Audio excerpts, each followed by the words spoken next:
Good afternoon, students. Today we are going to see chapter number 5, that is Introduction to the Right to Information Act 2005, which is written by Prahlad Kachre.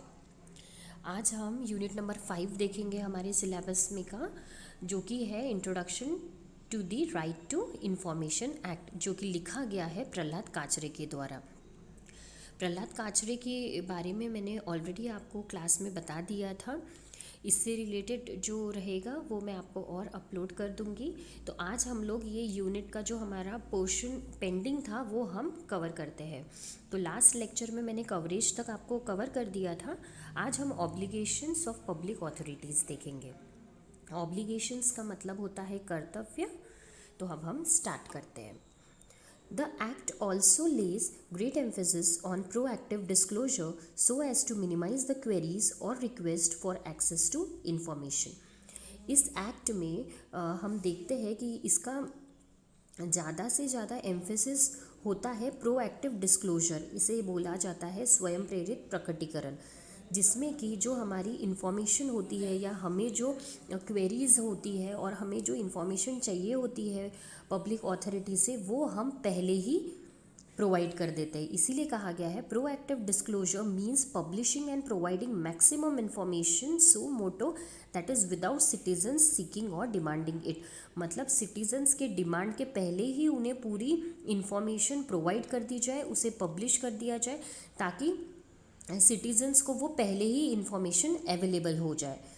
All public authorities are required to disseminate as widely as possible the information as proactive disclosure.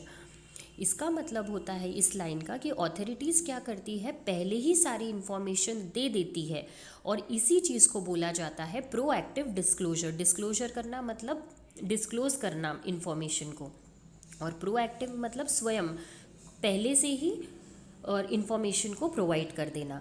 Such proactive disclosure has to be in public domain and accessible to all the citizens all the time.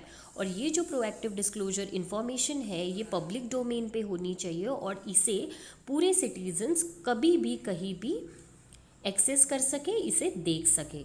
This provision of proactive disclosure seeks democratization of public held information and knowledge resources, which is critical मतलब होता है crucial information for people's empowerment, especially to realize the enlightenments as well as to augment opportunities for enhancing the for improving the quality of life. तो इसमें proactive disclosure में क्या होता है, maximum information मतलब जो कि नॉलेजेबल हो और जिसमें पूरे रूल्स रेगुलेशन सारी चीज़ें जो एक सिटीजन्स को रिक्वायर्ड होती है, वो इन्फॉर्मेशन इम्पॉर्टेंट इन्फॉर्मेशन को पहले ही सिटीजन्स को अवेलेबल कर दिया जाए, अवेल कर दिया जाए, ताकि पीपल के एम्पावरमेंट के लिए इसका बहुत बेनिफिट होगा, और उन लोगों को ऑगेंट मतलब कि बहुत सारी अपॉर्चुनिटीज़ मिलेंगी, ताकि वो अपना क्वालिटी ऑफ लाइफ मतलब जो उनका लाइफ का जीने का तरीका है और जो उनको ज़रूरी चीज़ें हैं एक परफेक्ट लाइफ के लिए, वो सारी चीज़ें उन्हें अवेलेबल कर दी जाए। Public authorities are also required to designate as many as required PIO, that is Public Information Officers, in all their offices and administrative units to receive and deal with request for obtaining information. जैसे कि मैंने बताया public authorities जो departments है, जैसे कि state government हो गया, सेंट्रल गवर्नमेंट और जो भी ऑर्गेनाइजेशंस है, वो क्या करते हैं, अपने डिपार्टमेंट में एक पीआईओ को डेजिग्नेट करना मतलब कि अपॉइंट करते हैं उन्हें, ताकि जो भी एम्प्लॉयर्स की डिफ़िकल्टीज़ हो या उन्हें कोई भी रिक्वेस्ट हो, उनकी कोई भी प्रॉब्लम्स हो, तो वो सारी इन्फॉर्मेशन वो कलेक्ट कर सके और वो इन्फॉर्मेशन को फर्दर आगे पास कर सके। To facilitate delivery of information on request, all public authorities are required and maintain, update and customize their records. और ये जो PIO होते हैं वो क्या करते हैं, जो भी इंफॉर्मेशन एम्प्लॉयर्स को या फिर उनके स्टाफ को रिक्वायर्ड होते हैं वो इन्फॉर्मेशन को वो डिलीवर करते हैं, या फिर जो भी रिक्वेस्ट होती है पब्लिक, वो सारा चीज़ ये PIO ध्यान रखते हैं। जो भी इंफॉर्मेशन होती है उसे मेंटेन करना, उसे अपडेट करना, कंप्यूटराइज करना, ये एक प्रॉपर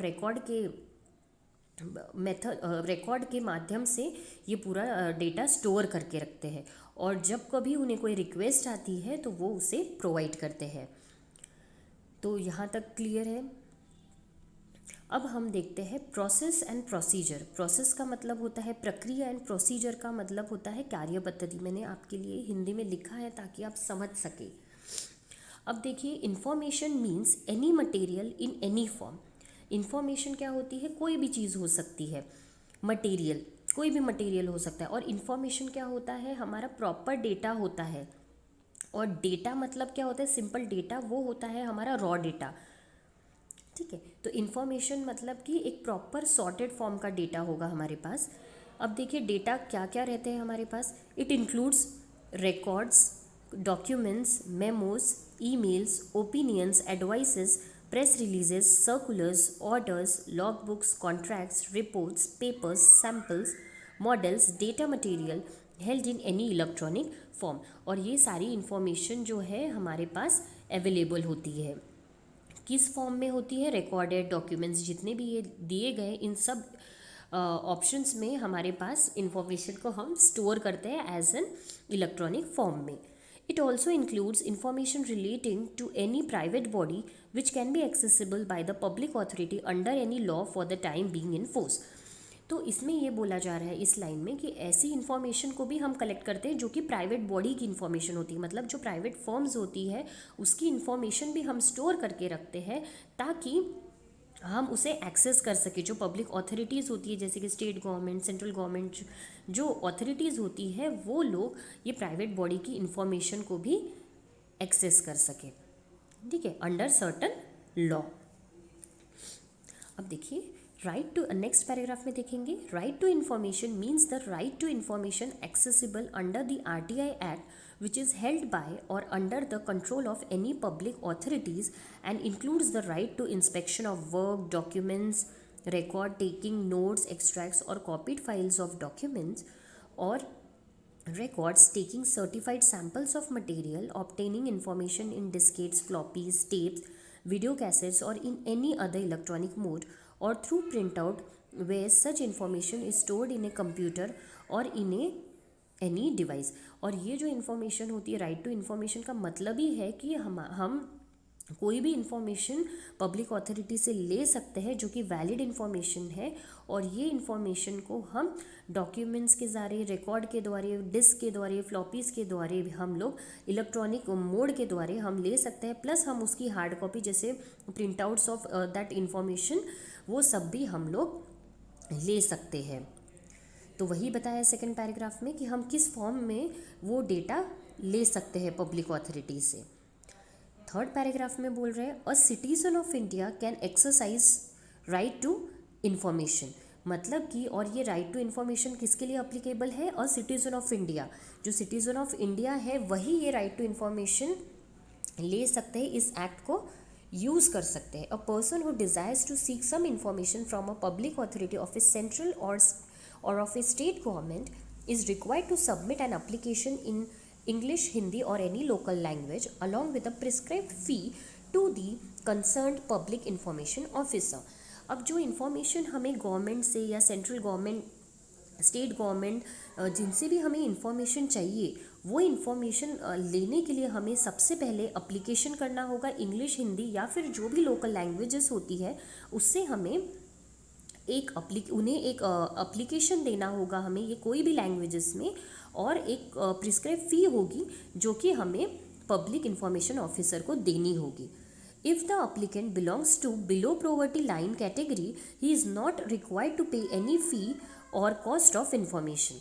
अब इस लाइन में बोला जा रहा है कि जो अप्लीकेंट बिलो पॉवर्टी लाइन मतलब जो BPL कैटेगरी में होते हैं, जो पॉवर्टी की लाइन में आते हैं, ऐसे सिटीज़न को कोई भी फीस पे नहीं करनी होगी।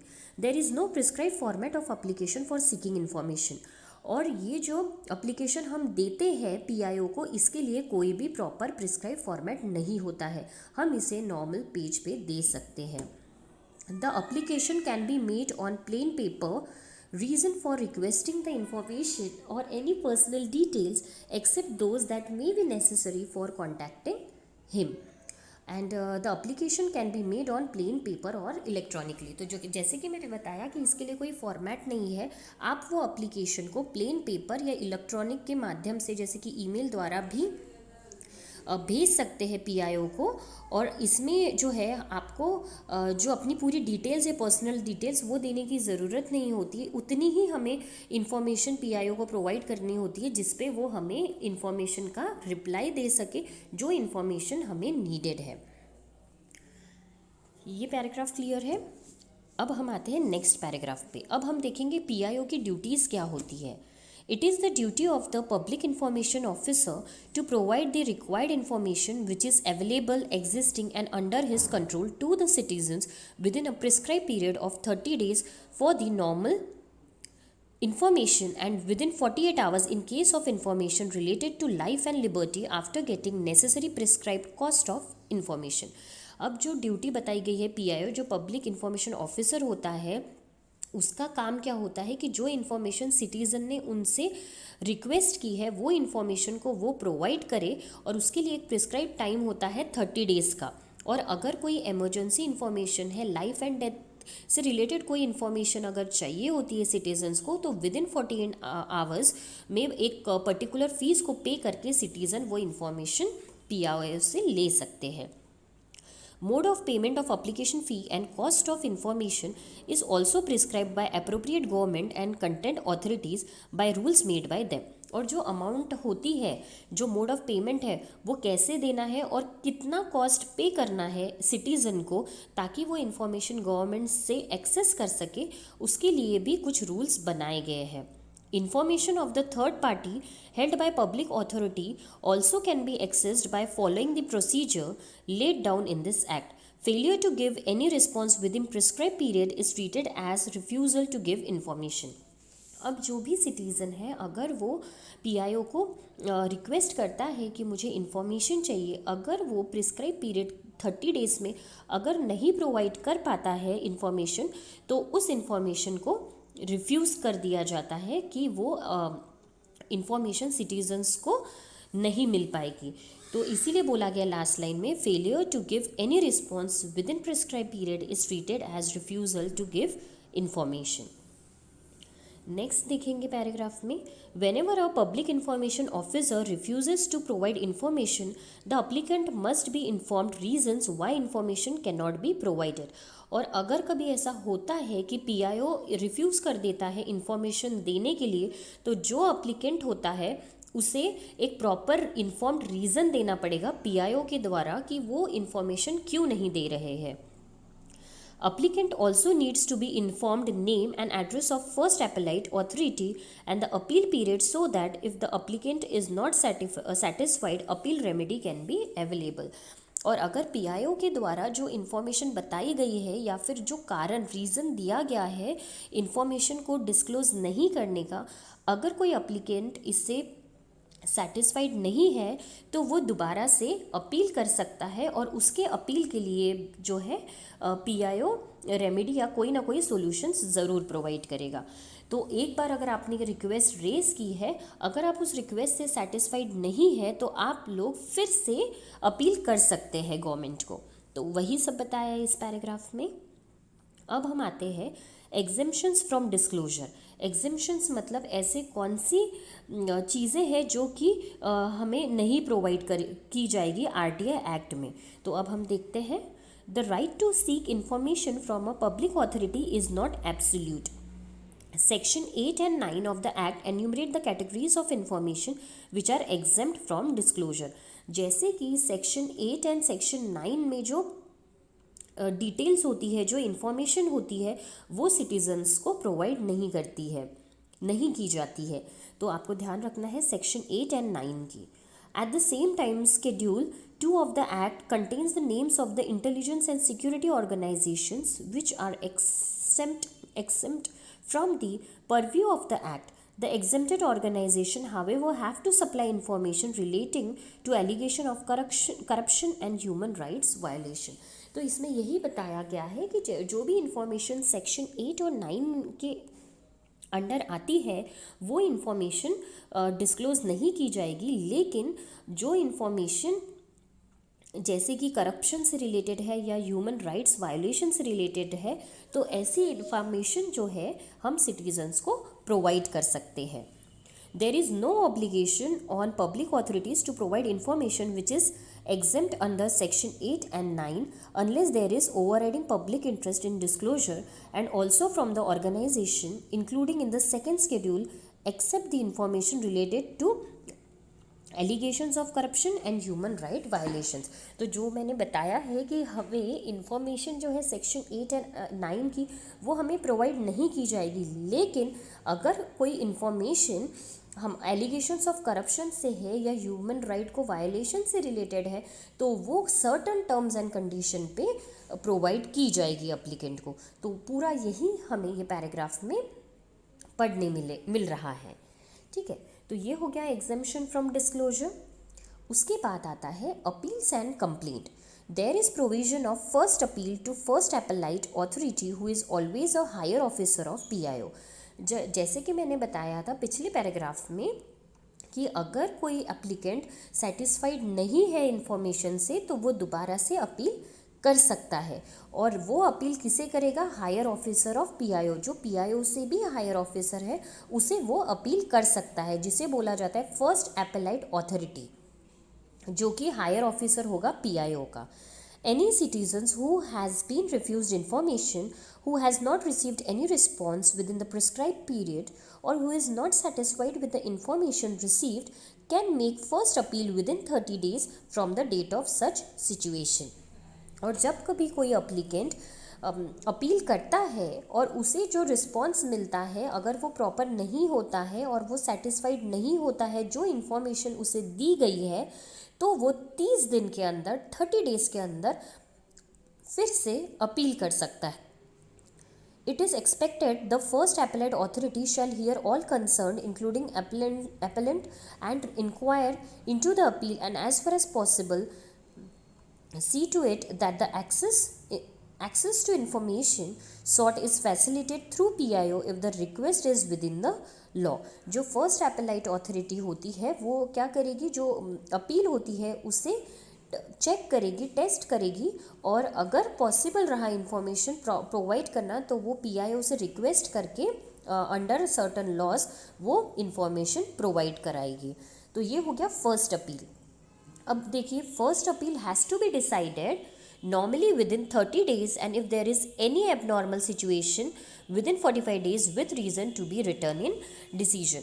जैसे कि मैंने बताया कि फर्स्ट अपील की जो फर्स्ट अपील करने के बाद 30 दिन के अंदर इंफॉर्मेशन अप्लीकेंट को दी जाएगी, लेकिन अगर कोई एबनॉर्मल सिचुएशन होता है या कोई नेचुरल कैलेमिटीज़ की वजह से अगर या किसी भी सिचुएशन में अगर इंफॉर्मेशन प्रोवाइड नहीं हो पा रही है तो उस केस में 45 डेज़ के भीतर विथ रीज़न मतलब कारण के साथ स्टूडेंट्स को वो इंफॉर्मेशन अवेलेबल सिटीजन्स को वो इंफॉर्मेशन अवेलेबल कर दी जाएगी.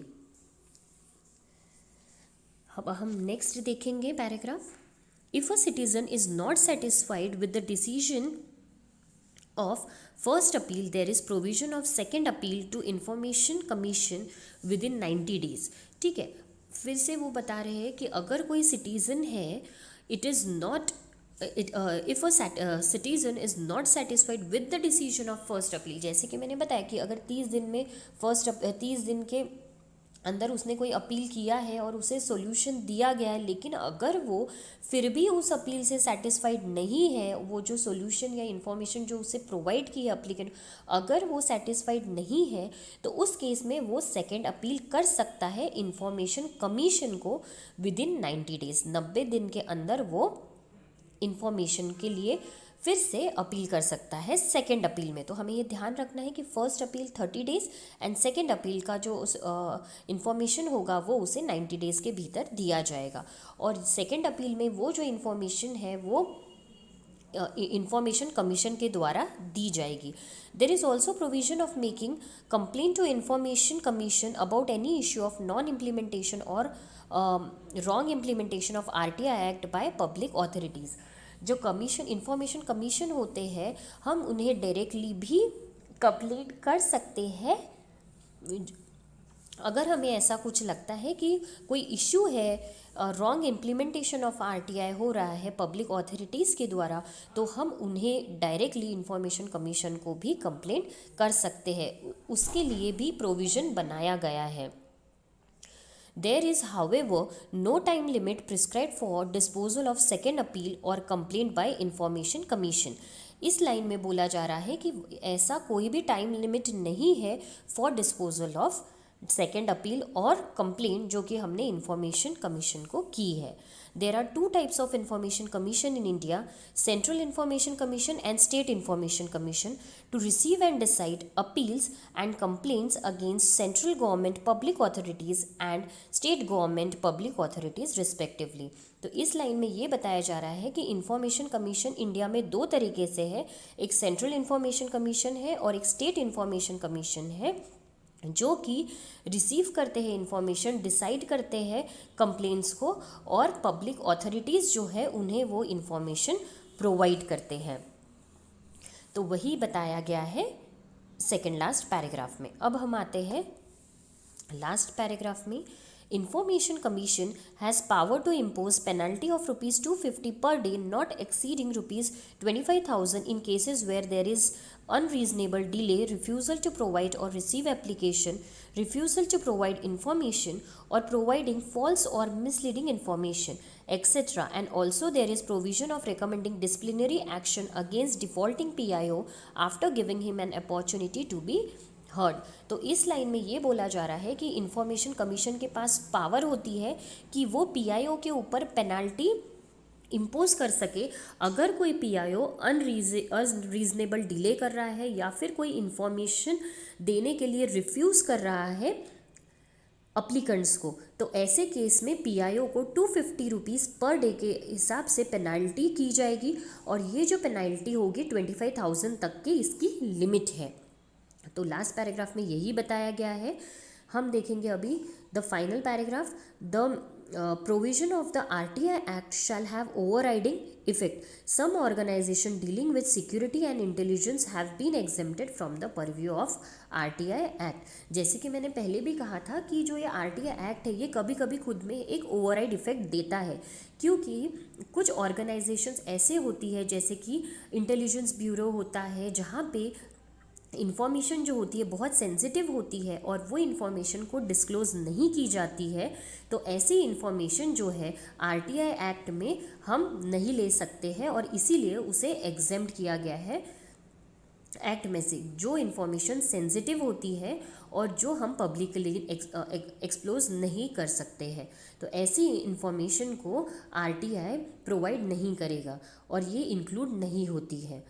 स्पेशली ये इन्फॉर्मेशन जो होती है वो इंटेलिजेंस ब्यूरो और सिक्योरिटी से जो रिलेटेड इन्फॉर्मेशन होती है वो इन्फॉर्मेशन हमें नहीं दी जाती है। तो ये पूरा यूनिट हमारा इसी के बेसिस पे था, आरटीआई एक्ट जो कि 2005 में लागू किया गया है।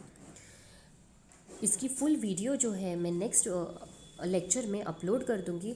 जो हमारा रिमेनिंग पार्ट था वो मैंने इस वीडियो में कवर कर दिया। Thank you students, thank you for your time.